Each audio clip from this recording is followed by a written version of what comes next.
Es un gusto compartir con ustedes esta reflexión nombrada La palabra como dispositivo de enunciación del mundo, un diálogo desde la pedagogía sociocrítica. Los invito a que durante los próximos minutos pensemos juntos en algo que utilizamos todos los días y que, sin embargo, pocas veces preguntamos o conversamos con ella, la palabra. ¿Qué significa realmente hablar? ¿La palabra únicamente comunica o también construye la realidad que habitamos?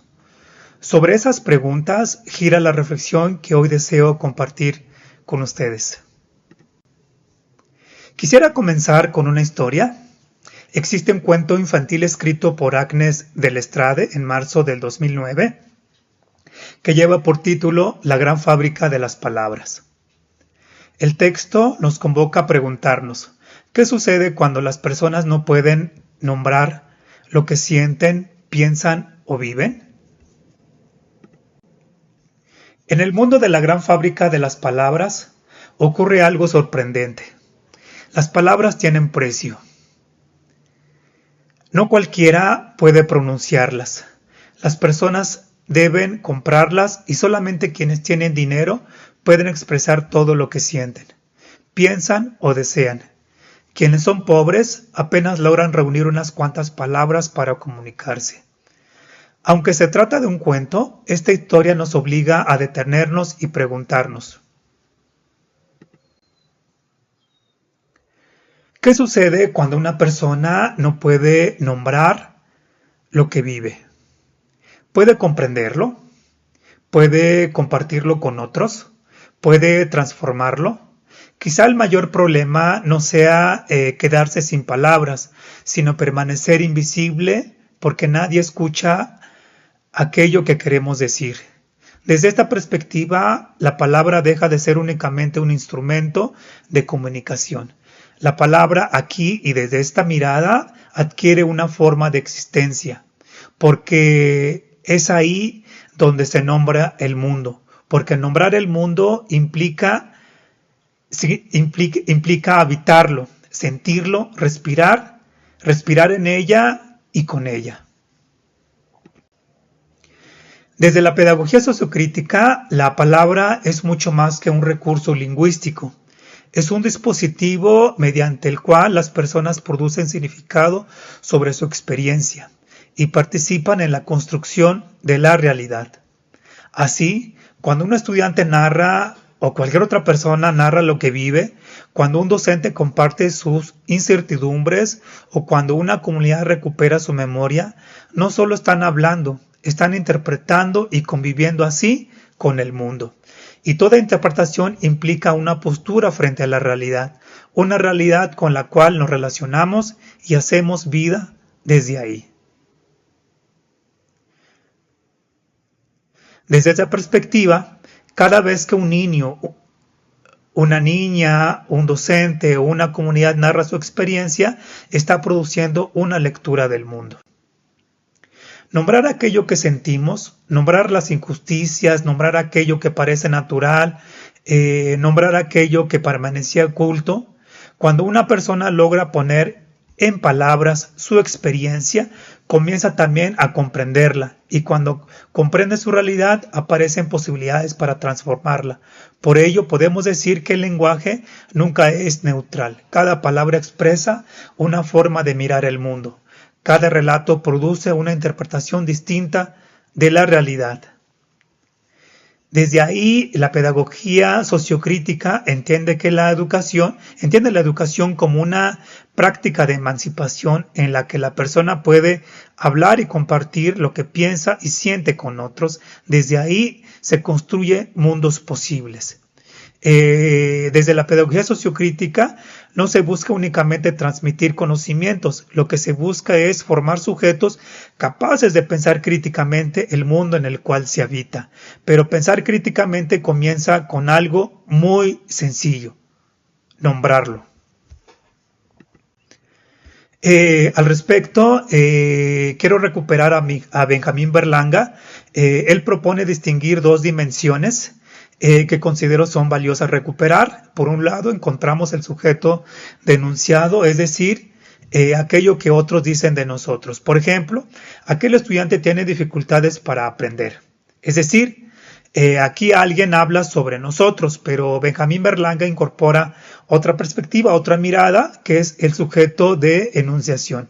Ahora la pregunta ya no consiste únicamente en qué se dice.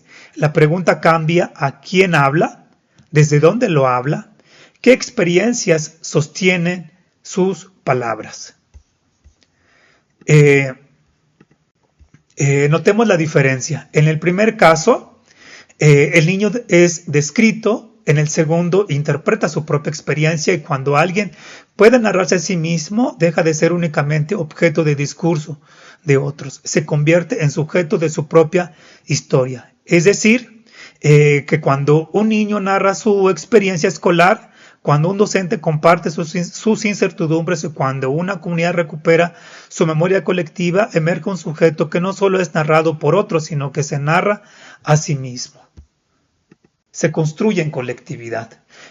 Por ejemplo, no es lo mismo decir Santiago es un alumno problemático que escuchar a Santiago decir me siento enojado o me enojo porque nadie pregunta cómo me siento. En el primer caso encontramos un sujeto enunciado por otros. En el segundo aparece un sujeto de enunciación que interpreta, que siente y que está sintiendo la realidad en donde se nombra. Estas ideas se encuentran en congruencia con el pensar de Paulo Freire en su libro La pedagogía del oprimido, cuando reconoce que decir la palabra verdadera es transformar el mundo. Aquí no solo se trata de hablar, se trata de unir reflexión y acción. Para Freire, leer la palabra supone leer el mundo, y cuando logramos comprender el mundo, aparece la posibilidad de transformarlo.